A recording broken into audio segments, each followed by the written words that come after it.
நம்ம 2 விஷயம் புரிஞ்சுக்கிறோங்கண்ணே. ஒரு அரசியல் கட்சிகளுக்கு அவர்கள் நிலைப்பாடு இருக்கட்டும், நாங்கள் அதை மதிக்கிறோம். அதில் எது தவறு இருப்பதாக நான் பார்க்கல. ஒரு அரசியல் கட்சியினுடைய நிலைப்பாடு. நாங்கள் சட்டத்தை கொண்டு வந்திருக்கோம். சட்டத்தில் இருக்கக்கூடிய சிறப்பு அம்சங்களை சொல்ல வேண்டியது எங்களுடைய கடமை. பத்திரிகை நண்பர்கள் மூலமாக உங்கள் கேள்விக்கு பதில் சொல்ல வேண்டியது எங்கள் கடமை. அதே நேரத்தில் தப்பு பண்ணுறோம்னா திருத்திக்கிறதுக்கு ஜேபிசி ஒரு வாய்ப்பு.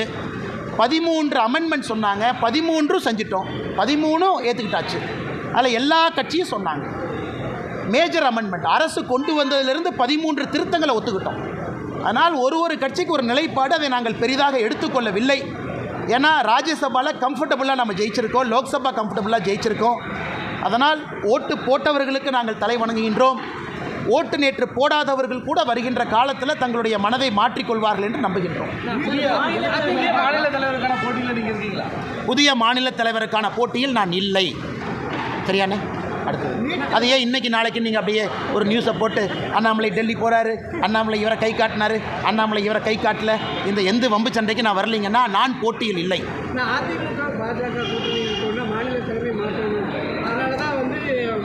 அண்ணா அதை பற்றி நான் எது கருத்து சொல்ல விரும்பலைங்கண்ணா. அண்ணா அதை பற்றி நான் கருத்து சொல்ல விரும்பலை. என்னை பொறுத்தவரை இந்த கட்சி நல்லா இருக்கணும், நல்லவர்கள் இருக்கக்கூடிய கட்சி, நல்ல ஆத்மாக்கள் இருக்கக்கூடிய கட்சி. இந்த கட்சியில் நிறைய பேர் உயிரை கொடுத்து இந்த கட்சியை வளர்த்திருக்கிறாங்க, புண்ணியவர்கள் இருக்கக்கூடிய கட்சி. அதனால் அந்த கட்சி எப்பொழுதும் நன்றாக இருக்க வேண்டும் என்று நினைக்கக்கூடியவன் நான். ஆனால் என்னை பொறுத்தவரை புதிய தலைவர் தேர்ந்தெடுக்கப்படும் பொழுது நிறையா பேசுவோங்கண்ணா. அண்ணா இன்னைக்கு நீட்டு ட்ராமா வெற்றிகரமாக முடிவுக்கு வந்துருச்சு. Chapter close. Baahubali part 1 part 2 மாதிரி நீட்டு பார்ட் 1 பார்ட் 2 பார்ட் 5 க்ளோஸ். இனி நீட்டுக்கு சாப்டரே இல்லை. ஏன்னா அது பிரசிடென்ட் ஆஃப் இந்தியா கையில் இருக்கிற வரைக்கும் தான் அவங்க ஆட்டம். கவர்னருக்கு அனுப்பிச்சேன், கவர்னர் அனுப்பலை. பிரசிடென்ட் ஆஃப் இந்தியாவுக்கு அனுப்பிச்சேன், ஜனாதிபதி சும்மாவே வச்சுருக்கிறாங்க. இன்றைக்கி ஜனாதிபதி அவர்கள் நிராகரித்து திருப்பி அனுப்பிட்டாங்க. அதாவது நீங்கள் சொல்லியிருக்கக்கூடிய விஷயத்தை நாங்கள் ஏற்றுக்க மாட்டோம், நீங்கள் சொல்லியிருக்கக்கூடிய காரணங்களையும் ஏற்றுக்க மாட்டோம். நீட் இந்திய மக்களுக்கு, தமிழக குழந்தைகளுக்கு நல்லதுன்னு பிரசிடெண்ட் அவங்க திமுக அசம்பிளியில் போட்ட ரெசல்யூஷனை நிராகரித்து திரும்ப பதில் கடிதம் அதிகாரப்பூர்வமாக முதலமைச்சருக்கு போட்டாங்க. முதலமைச்சரனுடைய நீட் நாடகம் அதிகாரப்பூர்வமாக முடிவுக்கு வந்துருச்சு. அவர் புதிய நாடகத்தை தொடங்க வேண்டும் என்று அன்போடு கேட்டுக்கிறேன். அந்த புதிய நாடகத்திற்கு அனைத்து கட்சி கூட்டம்னு ஒரு ட்ராமா பண்ணுவார், அதுக்கு எல்லாத்தையும் கூப்பிடுவார் வழக்கமாக. அடுத்து நான் முதலமைச்சரை சேலஞ்ச் பண்ணுறேன், சுப்ரீம் கோர்ட்டுக்கு போங்க. இதுக்கு தான் நான் காத்துக்கிட்டு இருந்தேன். ஜனாதிபதி அவங்க ரிஜெக்ட் பண்ணணும், வேறு எந்த வாய்ப்பும் இருக்கக்கூடாது. உங்களுக்கு இருக்கக்கூடிய ஒரே ஒரு வாய்ப்பு சுப்ரீம் கோர்ட். ஆனால் சுப்ரீம் கோர்ட்டுக்கு மட்டும் போக மாட்டாங்க. ஏன்னா நீட்டு வந்ததே சுப்ரீம் கோர்ட் மூலமாகத்தான். சுப்ரீம் கோர்ட் மூலமாகத்தான். இன்றைக்கி இந்த பார்ட்டிகள்லாம் 9ஆம் தேதி 8ஆம் தேதி எப்போ மீட்டிங் கூப்பிட்றாங்களோ, சுப்ரீம் கோர்ட்டுக்கு போகாமல் சைனாக்கு போகலாமா, ஜப்பானுக்கு போகலாமா, ரஷ்யாவுக்கு போகலாமான்னு அந்த மீட்டிங் நடக்கும். தைரியம் இருந்தால் சுப்ரீம் கோர்ட்டுக்கு போங்க. சுப்ரீம் கோர்ட்லேயும் ரிஜெக்ட் ஆகி வரட்டும். குழந்தைகளுக்கு ஒரே மனநிலையோடு, சமமான மனநிலையோடு படிக்க ஆரம்பிக்கல. நீட்டுக்கு வர்றதுக்கு கொஞ்ச நாளைக்கு முன்னாடி எல்லாம் இதே ட்ராமா.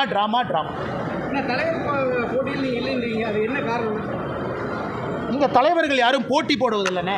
பாரதிய ஜனதா கட்சியில் தலைவர்களுக்கு போட்டி எல்லாம் கிடையாது. எல்லாரும் சேர்ந்து ஒரு தலைவரை தேர்ந்தெடுப்போம், அவ்வளோதான். இதில் போட்டி எங்கே வந்துச்சு? அதனால தான் தலைவர் போட்டியில் நான் இல்லைன்னு சொன்னேன். தலைவருக்கு மற்ற கட்சி மாதிரி 50 பேர் போய் 50 பேர் போய் தலைவர் கட்சிக்காக நாமினேஷன் கொடுத்து அது ஓட்டெடுப்பு நடத்தி அப்படிலாம் கிடையாதுங்க. எல்லோரும் சேர்ந்து ஏக மனதோடு ஒரு மனதோடு ஒரு தலைவரை தேர்ந்தெடுப்போம். அப்போ போட்டி எங்கேருந்து வருதுங்கண்ணா? தோட்டத்துக்கு போய் ரொம்ப மேடம் நீங்கள் ஜேர்னலிஸ்டா?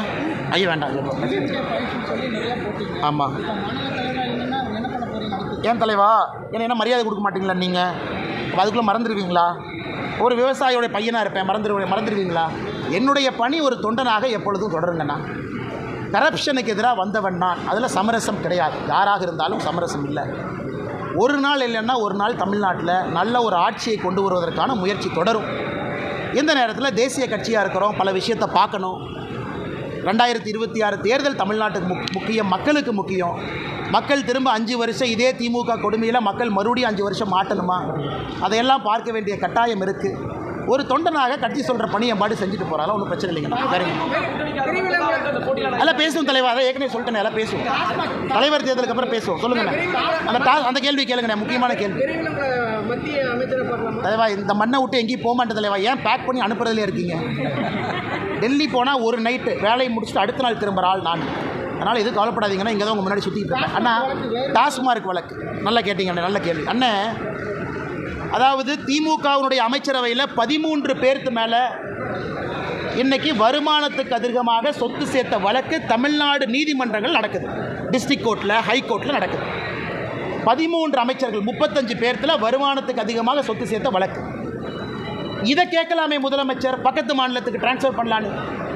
எப்படி இதெல்லாம் கேட்காம டாஸ்மார்க் வழக்கை மட்டும் பக்கத்து மாநிலத்துக்கு மாற்றணுமா? என்ன ட்ராமா பாருங்கள். இவங்க தான் குதிச்சு ஹைகோர்ட்டுக்கு போனாங்க. இவங்க தான் குதிச்சு ஹைகோர்ட்டில் ஸ்டே கேட்டாங்க. இப்போ ஹைகோர்ட்டில் அமர்வு மாறிய பிறகு, அமர்வு நீதிபதிகள் மாறிய பிறகு இன்றைக்கி முதலமைச்சர் தலைமையில் இருக்கக்கூடிய இந்த குரூப் என்ன பண்ணுது? ஐயோ, சுப்ரீம் கோர்ட்டுக்கு போயிருக்கிறாங்க இன்றைக்கி. ஐயோ, இந்த டாஸ்மார்க் வழக்கை பக்கத்து மாநிலத்துக்கு மாற்றுங்க. நான் முதலமைச்சர்கிட்ட கேட்குறேன், ஐயா 13 அமைச்சர்கள் மீது வருமானத்துக்கு அதிகமாக சொத்து சேர்த்த வழக்கை இதே கடிதம் போட்டு பக்கத்து மாநிலத்துக்கு அனுப்புங்க. அப்புறம் டாஸ்மார்க்குக்கு நான் உங்களோட சேர்ந்து சப்போர்ட் பண்ணுறேன். உங்களுக்கு ஒரு நியாயம், ஊருக்கு ஒரு நியாயம். நீதிமன்றம்னா நியாயமாக இருப்பாங்க, நேர்மையாக இருப்பாங்கன்னு சொல்கிற நீங்கள் டாஸ்மார்க்குக்கு மட்டும் ஏன் பக்கத்து மாநிலத்துக்கு போகணும்? அப்போ உங்கள் மடியில் கனம் இருக்குது, வழியில் பயம் இருக்குது, எதையோ மறைப்பதற்கான முயற்சியில் இறங்கியிருக்கிறீங்க. அன்னைக்கு டாஸ்மார்க் ஆர்ப்பாட்டத்தில் நான் சொன்னது நடக்கத்தான் போகுது. கைதுகள் இருக்கும். எனக்கு நம்பிக்கை இருக்குது இடி மேலே. அவங்க நேர்மையான முறையில் விசாரணை பண்ணணும். நேர்மையான முறையில் தப்பு செஞ்சவங்கள கைது பண்ணணும். மக்களுடைய வரிப்பணத்தை திரும்ப நம்மகிட்ட கொண்டு வந்து சேர்க்கணும்.